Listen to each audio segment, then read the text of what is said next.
Good morning. അപ്പോൾ നമ്മുടെ ഇന്നത്തെ റെസിപ്പി എന്ന് പറയുന്നത് തേങ്ങ ചേർക്കാതെയുള്ള തക്കാളി തീയലാണ് കേട്ടോ. വളരെ എളുപ്പത്തിൽ തയ്യാറാക്കാം. അതുപോലെ നല്ല ടേസ്റ്റി ആയിട്ടുള്ള റെസിപ്പിയാണ്. ഒരുപാട് ഇൻഗ്രീഡിയൻസ് ഒന്നും വേണ്ട. നമ്മുടെ വീട്ടിലുള്ള വളരെ കുറച്ച് ഇൻഗ്രീഡിയൻസ് ഉപയോഗിച്ച് തേങ്ങ ചേർക്കാതെ നമുക്ക് ടേസ്റ്റി ആയിട്ടുള്ള തക്കാളി തീയൽ ഉണ്ടാക്കിയെടുക്കാം. പക്ഷേ ചൂട് കംപ്ലീറ്റ് മാറിയിട്ട് മാത്രം ഈ ഒരു തീയൽ ഉപയോഗിക്കുക. ചൂടോടെ ഉപയോഗിച്ചിട്ടുണ്ടെങ്കിൽ ടേസ്റ്റ് കുറവായിരിക്കും. അത് മിക്ക കറികളും നമ്മൾ പറയാറുണ്ട്, ചൂടോടെ ഉപയോഗിച്ചിട്ടുണ്ടെങ്കിൽ ടേസ്റ്റ് കുറവായിരിക്കും എന്നുള്ള കാര്യം. ചൂട് മാറിയിട്ട് നമ്മൾ രാവിലെ തയ്യാറാക്കി വെച്ചിട്ട് ഉച്ചയ്ക്ക് ഊണ് കഴിക്കുന്ന സമയമാകുമ്പോൾ നമ്മൾ ഉപയോഗിക്കുകയാണെങ്കിൽ കറക്റ്റ് ടേസ്റ്റ് ആയിരിക്കും. അപ്പോൾ എങ്ങനെയാണ് നമുക്ക് തേങ്ങ ചേർക്കാതെയുള്ള തക്കാളി തീയൽ തയ്യാറാക്കുന്നത് നോക്കാം. നമുക്ക് നമ്മുടെ ഇൻഗ്രീഡിയൻസ് നോക്കാം. ഞാനിപ്പോൾ 2 വലിയ തക്കാളി എടുത്തിട്ടുണ്ട്. അതിലേക്ക് ഒരു വലിയ സവാള തന്നെ എടുത്തിട്ടുണ്ട്. പിന്നെ 2 പച്ചമുളക്, നമ്മുടെ എരിവ് അനുസരിച്ച് പച്ചമുളക് എടുക്കാം. ഒരു ചെറിയ പീസ് ഇഞ്ചി. പിന്നെ നമുക്ക് വേണ്ടത് ഒരു ചെറിയ നെല്ലിക്ക വലുപ്പത്തിൽ വാളൻപുളിയാണ്. അത് വെള്ളത്തിൽ സോക്ക് ചെയ്ത് വയ്ക്കുക. പിന്നെ ഇതിലേക്ക് ഇമ്പോർട്ടൻ്റ് ആയിട്ട് വേണ്ട മറ്റൊരു കാര്യം എന്താണെന്ന് വെച്ചാൽ കുറച്ച് ഉള്ളി ഒരു 10-15 എണ്ണം എടുക്കാം. നമുക്ക് എത്രത്തോളം ഗ്രേവിക്ക് തിക്നെസ് വേണം എന്നുള്ളതനുസരിച്ച് ഉള്ളി എടുക്കാം കേട്ടോ. ഞാനിപ്പോൾ ഒരു 15 ഉള്ളി എടുത്തിട്ടുണ്ട്. ഉള്ളി നമുക്ക് കനം കുറച്ച് ചെറുതായിട്ട് മുറിച്ചെടുക്കണം. ഈ ഉള്ളിയാണ് നമ്മുടെ തേങ്ങയ്ക്ക് പകരം ഗ്രേവിക്ക് തിക്നെസ് വരുന്നത്. അതുപോലെ തന്നെ പിന്നെ നമുക്ക് ആവശ്യമുള്ളത് കാശ്മീരി ചില്ലി പൗഡറും സാധാരണ മുളക് പൊടിയാണ്. എരിവിനായിട്ട് സാധാരണ മുളക് പൊടി വേണം, നമ്മുടെ കളറിനായിട്ട് കാശ്മീരി ചില്ലി പൗഡറും വേണം. അപ്പോൾ ആദ്യം നമുക്ക് ഈ സവോളയും തക്കാളിയൊക്കെ കട്ട് ചെയ്ത് വയ്ക്കാം. ഇതിനോടൊപ്പം തന്നെ നമ്മുടെ ഉള്ളിയും കട്ട് ചെയ്ത് വയ്ക്കാം. ഇതെല്ലാം കട്ട് ചെയ്ത് കഴിഞ്ഞിട്ട് നമുക്ക് ബാക്കിയുള്ള കാര്യങ്ങൾ ചെയ്യാം. അപ്പോൾ നമ്മുടെ കട്ടിങ് എല്ലാം കഴിഞ്ഞു. ഉള്ളി കനം കുറച്ച് വട്ടത്തിൽ കട്ട് ചെയ്ത് വെച്ചിട്ടുണ്ട്. അതിൻ്റെ കൂടെ തന്നെ ഇഞ്ചിയും കട്ട് ചെയ്ത് വെച്ചിട്ടുണ്ട്. ഇത് വഴറ്റാനായതുകൊണ്ട് നമുക്ക് തീരെ കനം കുറച്ച് കട്ട് ചെയ്തില്ലെങ്കിലും കുഴപ്പമില്ല കേട്ടോ. ഇഞ്ചി ഇത് അരയ്ക്കാനുള്ളതാണ്. പിന്നെ തക്കാളി ഇതാ ഈ ഒരു വലിപ്പത്തിലുള്ള പീസുകളായിട്ടാണ് കട്ട് ചെയ്തെടുത്തിട്ടുള്ളത്. സവോള കനം കുറച്ച് നീളത്തിൽ കട്ട് ചെയ്തിട്ട് അതൊന്ന് കുറുകെ കട്ട് ചെയ്തു. പച്ചമുളകൊന്ന് സ്പ്ലിറ്റ് ചെയ്തെടുത്തു. ഇനിയിപ്പോൾ നമുക്കൊരു പാൻ ചൂടാക്കാം. ഇപ്പോൾ നമ്മുടെ പാൻ ചൂടായി വന്നിട്ടുണ്ട്. ഇതിലേക്ക് കുറച്ച് വെളിച്ചെണ്ണ ചേർക്കാം. അധികം വെളിച്ചെണ്ണ വേണ്ട, വളരെ കുറച്ച് വെളിച്ചെണ്ണ. ഇതിലേക്ക് നമുക്ക്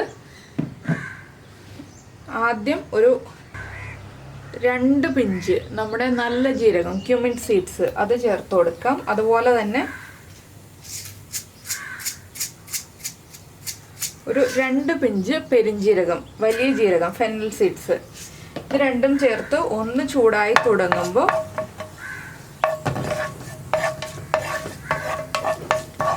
നമ്മൾ കട്ട് ചെയ്ത് വെച്ചിരിക്കുന്ന ഇഞ്ചിയും ഉള്ളിയും ചേർക്കാം.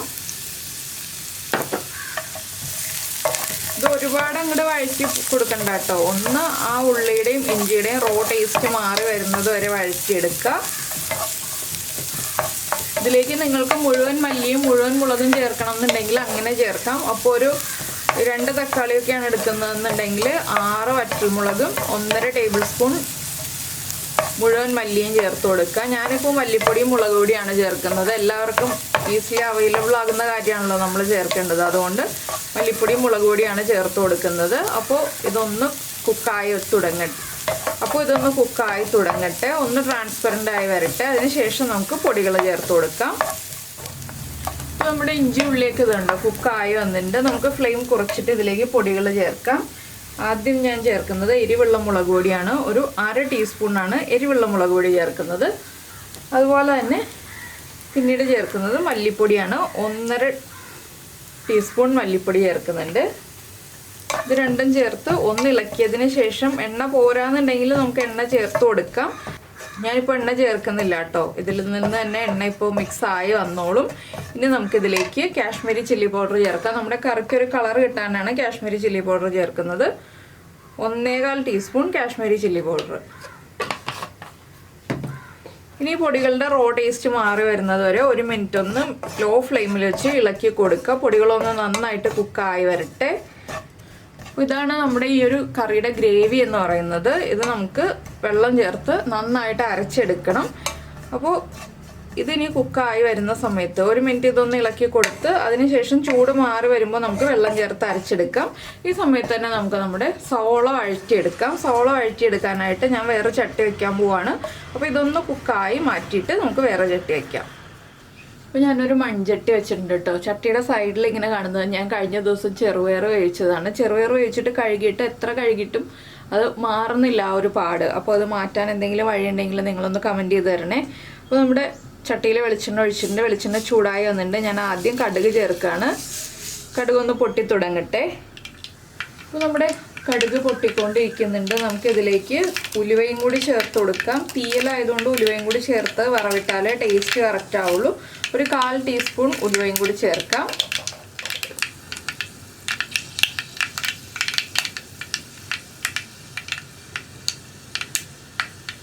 ഉലുവയും കൂടി പൊട്ടിക്കഴിയുമ്പോൾ നമുക്ക് 2 വറ്റൽമുളകും കൂടി ചേർത്ത് കൊടുക്കാം.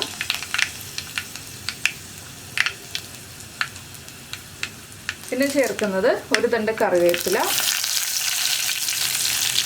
പിന്നെ നമ്മൾ കട്ട് ചെയ്ത് വെച്ചിരിക്കുന്ന സവോള.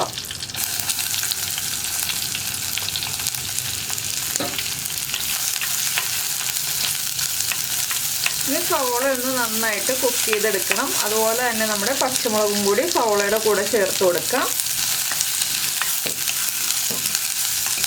ഇനി ഇതിലേക്ക് ആവശ്യത്തിന് ഉപ്പും കൂടി ചേർത്ത് നന്നായിട്ട് വഴറ്റിയെടുക്കാം.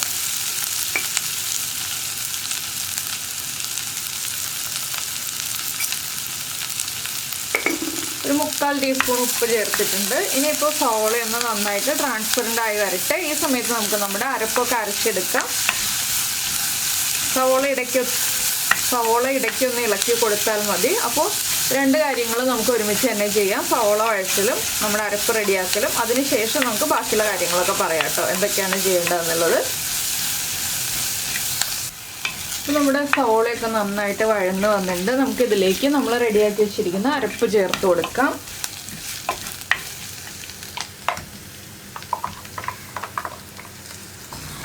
അരപ്പ് ചേർക്കുമ്പോൾ ഫ്ലെയിം കുറച്ച് വെച്ചിട്ട് അരപ്പ് ചേർത്ത് കൊടുക്കുക. അരപ്പിൻ്റെ കൂടെ തന്നെ നമുക്ക് കുറച്ച് വെള്ളവും കൂടി ചേർത്ത് മിക്സിയുടെ ജാറിലേക്ക് ഒന്ന് ചുറ്റിച്ചൊഴിച്ച് കൊടുക്കാം. ഞാനിപ്പോൾ കുറച്ച് വെള്ളവും കൂടി ഒഴിച്ചു കൊടുക്കുന്നുണ്ട്.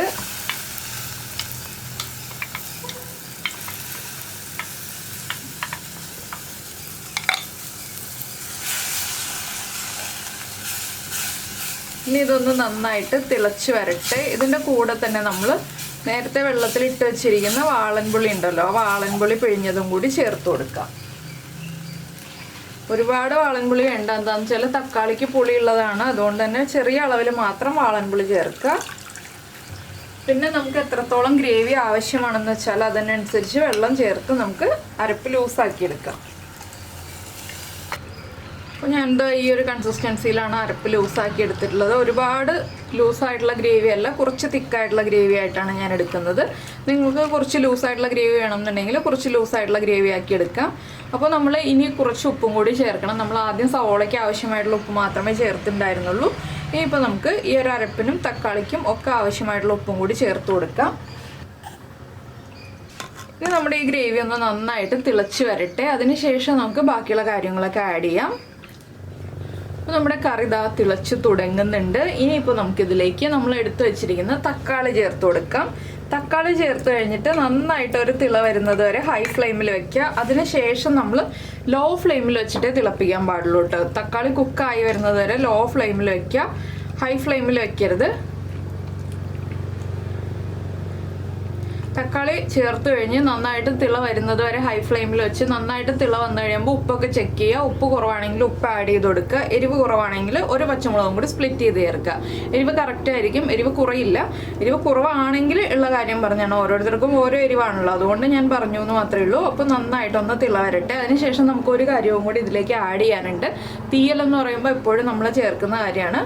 അപ്പോൾ നന്നായിട്ട് തിളക്കട്ടെ. ഇനി ഇപ്പോൾ നമ്മുടെ കറി തക്കാളി ചേർത്ത് കഴിഞ്ഞിട്ട് വീണ്ടും തിളയ്ക്കുന്നുണ്ട്. എരിവൊക്കെ കറക്റ്റാണ്, ഉപ്പും കറക്റ്റാണ്. ഞാൻ ഇനി ചേർക്കുന്നത് 1 ടീസ്പൂൺ ശർക്കര. ശർക്കരയും കൂടി ചേർത്താലേ നമ്മുടെ തീയൽ പെർഫെക്റ്റ് ആവുള്ളൂ കേട്ടോ. ശർക്കര ചേർത്തിട്ട് വീണ്ടും നന്നായിട്ട് ഇളക്കുക. ഇനി നമ്മൾ ലോ ഫ്ലെയിമിൽ ഒരു 6 മിനിറ്റ് വെച്ച് കുക്ക് ചെയ്യുക. അടച്ചു വെച്ച് കുക്ക് ചെയ്യാം, തുറന്ന് വെച്ച് കുക്ക് ചെയ്യാം, അത് നിങ്ങളുടെ ചോയ്സ്. അടച്ചു വെച്ച് കുക്ക് ചെയ്യുകയാണെങ്കിൽ കൂടുതൽ നന്നായിരിക്കും. ലോ ഫ്ലെയിമിലായിരിക്കണം, ചെറിയ ബർണറിലായിരിക്കണം, അത് പ്രത്യേകം ശ്രദ്ധിക്കുക. അങ്ങനെ അടച്ചു വെച്ച് കുക്ക് ചെയ്ത് കഴിഞ്ഞിട്ടുണ്ടെങ്കിൽ നമ്മുടെ തീയൽ റെഡിയാവും. അപ്പോൾ നിങ്ങൾക്ക് എല്ലാവർക്കും ഈ ഒരു റെസിപ്പി ഇഷ്ടമായിട്ടുണ്ടാവുമെന്ന് വിചാരിക്കുന്നു. ഇഷ്ടമായിട്ടുണ്ടെങ്കിൽ നമ്മുടെ വീഡിയോയുടെ താഴെ ഒന്ന് കമൻറ്റ് ചെയ്യണം കേട്ടോ. ഈ റെസിപ്പി ഇഷ്ടമായോ? നിങ്ങൾക്ക് തേങ്ങ ചേർക്കാതെയുള്ള റെസിപ്പി ആയതുകൊണ്ട് തേങ്ങ ചേർത്തുള്ള റെസിപ്പികളേക്കാൾ തേങ്ങ ചേർക്കാതെയുള്ള റെസിപ്പികളാണോ താല്പര്യം എന്നുള്ളതൊക്കെ ഒന്ന് കമൻറ്റ് ചെയ്യുക. അതുപോലെ തന്നെ ഈ വീഡിയോ ഇഷ്ടമായിട്ടുണ്ടെങ്കിൽ ഒന്ന് ലൈക്ക് ചെയ്യാനും മറന്നു പോകരുത്. പിന്നെ നമ്മുടെ ചാനൽ ആദ്യമായിട്ട് കാണുകയാണെങ്കിൽ നമ്മുടെ വീഡിയോ പ്രസൻറ്റ് ചെയ്യുന്ന രീതിയൊക്കെ ഇഷ്ടമായി എന്നുണ്ടെങ്കിൽ നമ്മുടെ ചാനലൊന്ന് സബ്സ്ക്രൈബ് ചെയ്ത് സപ്പോർട്ട് ചെയ്യണേ. സബ്സ്ക്രൈബ് ചെയ്യുന്നതിന് ഈ വീഡിയോയുടെ താഴെയുള്ള റെഡ് സബ്സ്ക്രൈബ് ബട്ടൺ ഒന്ന് ക്ലിക്ക് ചെയ്യുക. അതിൻ്റെ റൈറ്റ് സൈഡിലുള്ള ബെല്ലൈക്കണും ക്ലിക്ക് ചെയ്യുക. അപ്പോൾ ഓൾ എന്ന് പറഞ്ഞിട്ടൊരു ഓപ്ഷൻ കാണാം. ആ ഓളും കൂടി പ്രസ് ചെയ്തിട്ടുണ്ടെങ്കിൽ ഞാൻ എപ്പോഴും വീഡിയോ അപ്ലോഡ് ചെയ്യുമ്പോൾ നിങ്ങൾക്ക് നോട്ടിഫിക്കേഷൻ വരും. അതുപോലെ തന്നെ പുളി കുറവാണെന്നുണ്ടെങ്കിൽ ഈ ഒരു സ്റ്റേജിലാണെങ്കിലും പുളി കൂടുതലായിട്ട് ചേർത്ത് കൊടുക്കാം. പിന്നെ തക്കാളിയിൽ നിന്ന് പുളി ഇറങ്ങി വരും. അതുകൊണ്ടാണ് ഞാൻ പുളി ചേർക്കുന്ന കാര്യം എക്സ്ട്രാ പറയാതിരുന്നത്. അപ്പോൾ പുളി കുറവാണെങ്കിലും പുളി ചേർത്ത് കൊടുക്കാം. പക്ഷേ തക്കാളിയുടെ പുളി ഇറങ്ങി വരുമ്പോൾ നമ്മൾ കരുതുന്നതിനേക്കാൾ പുളി കൂടുതലായി പോകും. അതുകൊണ്ട് പുളി ചേർക്കാതിരിക്കുകയാണ് നല്ലത്.